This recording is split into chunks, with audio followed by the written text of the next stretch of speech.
जय श्री कृष्णा। राधे राधे। आज की इस वीडियो में हम देवशयनी एकादशी के बारे में जानेंगे।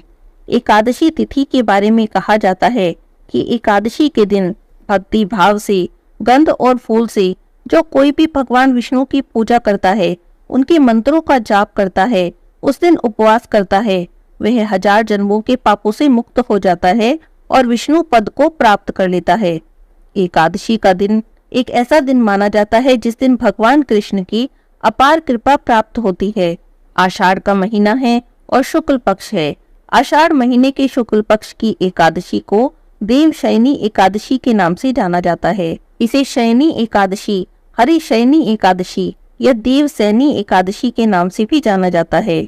यह शयनी एकादशी मनुष्य के जन्मों जन्मों के पापों को एक ही क्षण में नष्ट करने की क्षमता रखती है। देवशयनी एकादशी साल की बड़ी एकादशी में से एक मानी जाती है, क्योंकि यही वह एकादशी है जब भगवान श्री हरि 4 मास के लिए क्षीर सागर में योग निद्रा में चले जाते हैं और ऐसे समय में बाकी सभी देवी देवता भगवान श्री नारायण के चरणों का आश्रय लेकर उनकी सेवा करते हैं।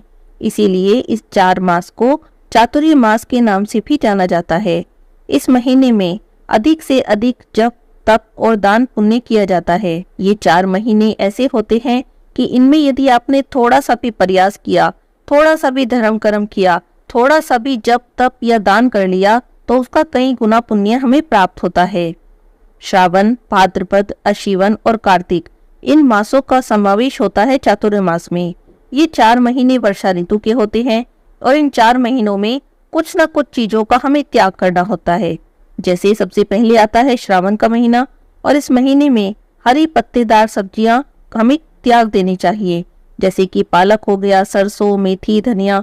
इस तरह हरी पत्तेदार सब्जियां जो होती हैं उन्हें श्रावण के महीने में त्याग देना चाहिए।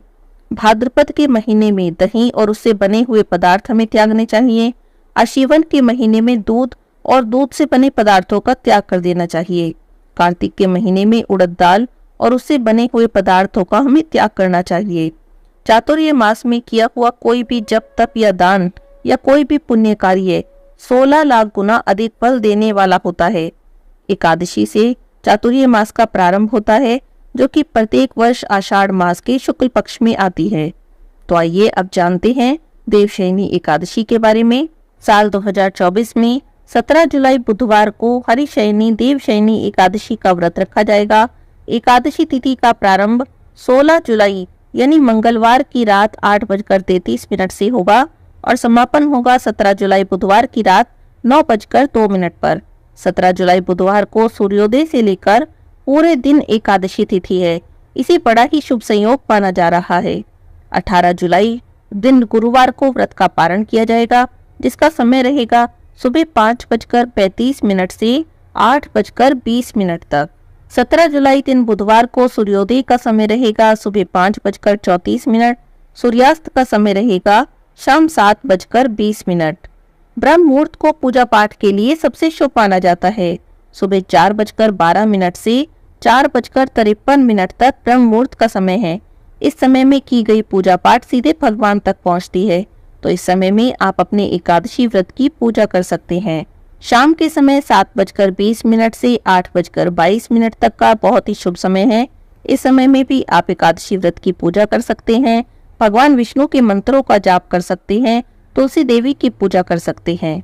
इस दिन बुधवार का दिन है, तो राहु काल का समय रहता है दोपहर का 12:27 से 2:10 तक राहु काल का समय है। इस समय को आप विशेषकर ध्यान में रखिए।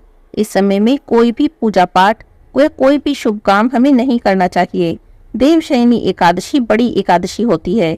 इस दिन किया हुआ दान अक्षय हो जाता है, लेकिन राहु काल का ध्यान रखें। इस समय में आपको एकादशी का दान भी नहीं करना है। देवशयनी एकादशी के बारे में कहा जाता है कि जो कोई भी इस एकादशी का संपूर्ण श्रद्धा से और नियम से पालन करता है, जो व्यक्ति इस दिन भगवान श्री हरि का पूजन करता है, एकादशी की कथा को सुनता है, उसके हजारों जन्मों के पापों का नाश हो जाता है और उसे भगवान की विशेष कृपा प्राप्त होती है। देवशयनी एकादशी के दिन प्रातःकाल ब्रह्म मुहूर्त में उठकर स्नान करें।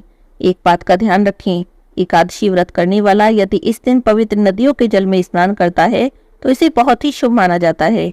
अगर आप नदी में जाकर स्नान न कर सके तो घर पर ही नहाने के पानी में गंगा जल या आंवले का रस मिलाकर आप स्नान करें। उसके बाद शुद्ध कपड़े पहन लें। और एक बात का और ध्यान रखें, यहाँ पर हमें काले नीले रंग के कपड़े नहीं पहनने हैं। इसके बाद जहाँ आप पूजा करने वाले हैं उस स्थान को शुद्ध कर लें। गंगा जल छिड़क कर वहाँ साफ सफाई कर लें। अगर घर के मंदिर में ही कर रहे हैं तो ठीक है, अलग से चौकी लगाकर कर रहे हैं तो वहां भी आप गंगा जल छिड़क कर पहले उस स्थान को शुद्ध करें। उसके बाद एक चौकी लगा लें, उस पर पीले रंग का या गुलाबी रंग का कपड़ा बिछा लें। भगवान की स्थापना करने से पहले, उन्हें विराजित करने से पहले उनका पंचामृत से अभिषेक करें। अगर आपके घर में लड्डू गोपाल जी हैं तो उनका पंचामृत से अभिषेक करें।